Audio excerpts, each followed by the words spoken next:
Seja você muito bem-vindo a mais um Palavra Aberta aqui na TV Câmara.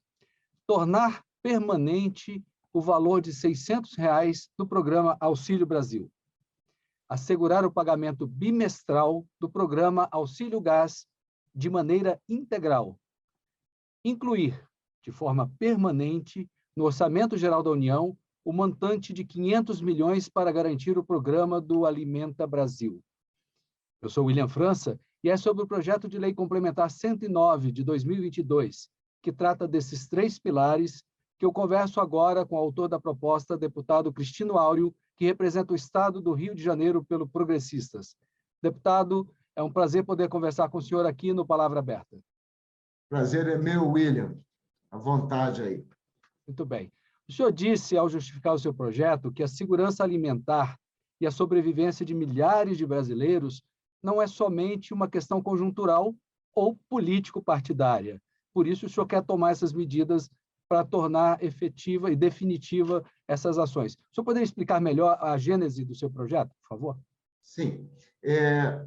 William, na verdade, esse projeto de lei complementar, ele caminha em conjunto com uma PEC, né, que é a PEC que assegura a continuidade de uma outra, da qual eu fui o relator em plenário, né, a PEC dos auxílios, que garantiu elevar de um patamar de R$ 400 para R$ 600 o Auxílio Brasil, além de ter garantido o valor cheio, o valor integral do botijão de gás, né, aquela média calculada pela Agência do Petróleo, a cada 2 meses. Então, assim, muito significativo para nós é entender que esse trabalho, ele é, na verdade, a complementação de algo que o Congresso fez durante o ano de 2022. Então, tão logo nós iniciamos os pagamentos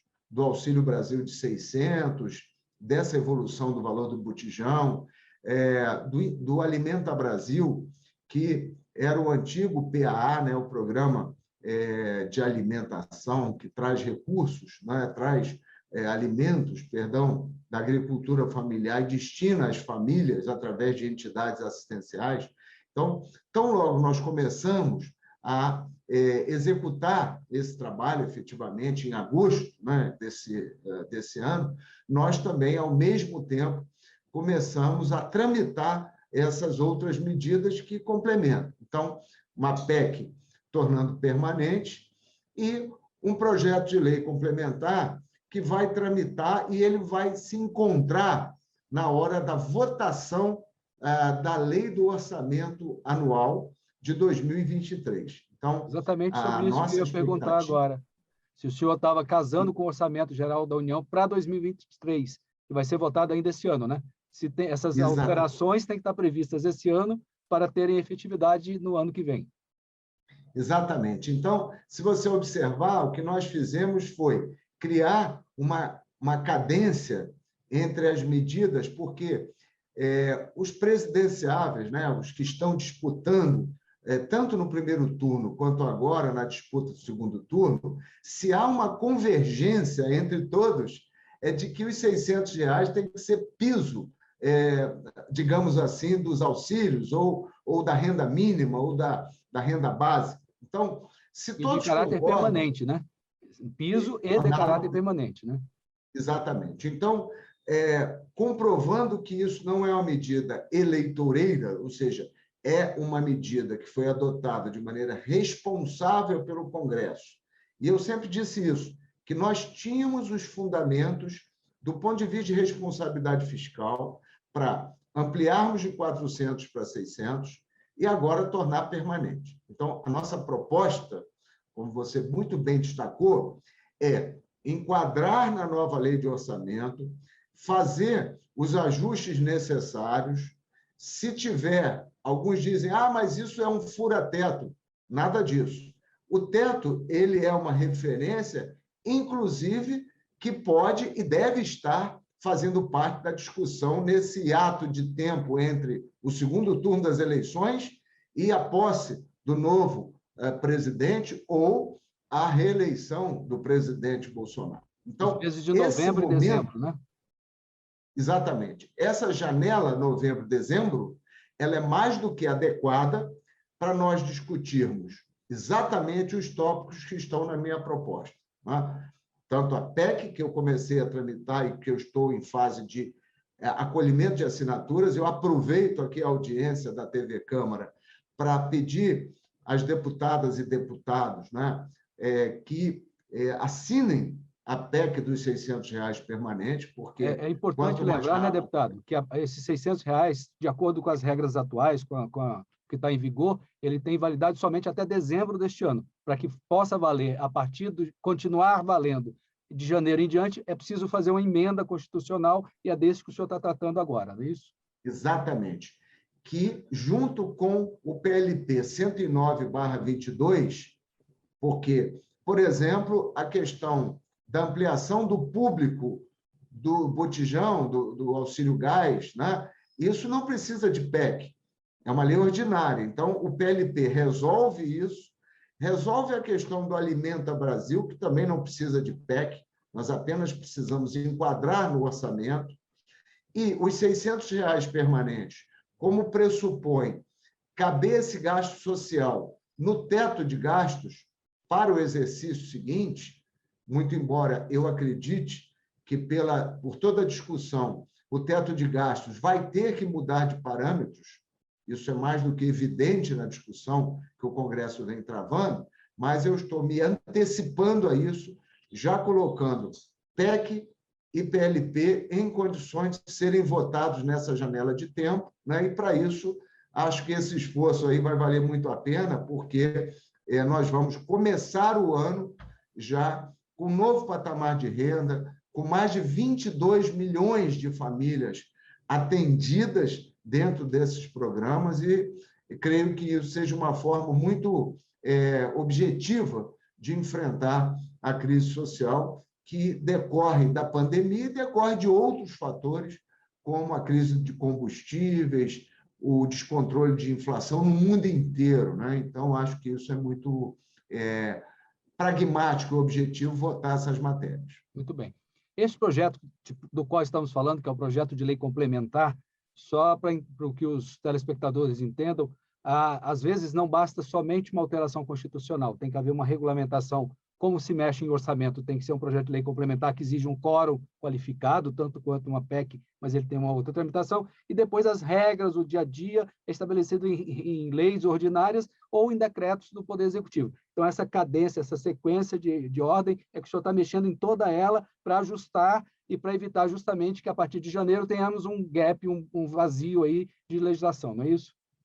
Exatamente. Você capturou aí o sentido das minhas proposições, ou seja, na verdade é um enxoval, né? Na verdade é aqui um conjunto que, se apreciados nesse prazo que nós estamos falando aqui, na janela de tempo, novembro, dezembro, você ataca a questão constitucional, você ajusta a regulamentação e ganha condições de votar o orçamento de 2023 com esses elementos absolutamente resolvidos. Dali para frente, é toda a regulamentação que cabe aos ministérios envolvidos na matéria. O que couber, vamos dizer, de definição de público, de ajuste de um regramento que, inclusive, diferentes correntes no Congresso defendem, por exemplo, que você tenha critérios, vamos dizer, diferentes dentro do núcleo familiar, né? Que não seja um critério básico. Ora, isso tudo, através de emendas ao texto, através da regulamentação, que é infraconstitucional ou infralegal, a gente resolve, creio eu, nesse prazo e com condições de rodar a partir de janeiro 23, com muita clareza e também dando ou ao governo que continua, né? E aí, obviamente, vai ter a chance de pôr em prática aquilo que já vem se desenrolando no âmbito do Ministério, ou qualquer outro ajuste, caso seja outra opção do eleitor. Mas fundamental, e eu continuo defendendo, como defendi lá atrás, quando fui o relator da PEC dos auxílios, é que nós saibamos que o gasto social ele tem que preceder uma série de outros itens. Muita gente que atacou essa PEC, chamou de PEC kamikaze, agora ficou sem discurso, porque a arrecadação subiu, nós vimos claramente que cabia no orçamento e que ninguém estava fazendo nenhuma aventura. Nós sabíamos que os fundamentos da economia iam de tal forma caminhar que nós teríamos, sim, essa possibilidade de, quando votamos o pacote de desoneração de combustíveis, que foi uma defesa que eu fiz o tempo todo, como forma de impactar a inflação negativamente, se nós estamos indo para o terceiro mês de deflação, com efeitos mais duradouros, sim, sobre a desoneração no ano que vem. Eu acredito que aquele cenário catastrófico que alguns plantaram para, talvez, defender que, ao invés do gasto social, a preocupação do orçamento tinha que ser garantir determinados privilégios, fica claro que não. Nós podemos fazer um gasto social responsável e dar, ao ano que vem, um contorno bem menos dramático para a população de baixa renda do que foi o ano de 22 e o ano de 21, no auge da pandemia. Deputado Cristino Áureo, eu quero agradecer muito a sua participação e agradecer a sua receptividade no nosso convite para falar do seu projeto aqui conosco. Eu que agradeço, vamos defender e, se Deus quiser, aprovar mais esse conjunto em favor da população brasileira. É um orgulho para mim, assim, um prazer estar sempre com vocês aí, que fazem um grande trabalho na TV Câmara. Um abração. Eu me despeço aqui agradecendo também a sua audiência. Quer saber mais detalhes sobre o projeto de lei complementar 109 de 2022, esse sobre o qual conversamos aqui, ou mesmo sobre todas as outras discussões do Parlamento? Acesse o nosso portal na internet, câmara.leg.br. E fica como sugestão ainda a dica para seguir as redes sociais da Câmara no Twitter, no Facebook, no Instagram e no TikTok. Novamente, muito obrigado por sua atenção.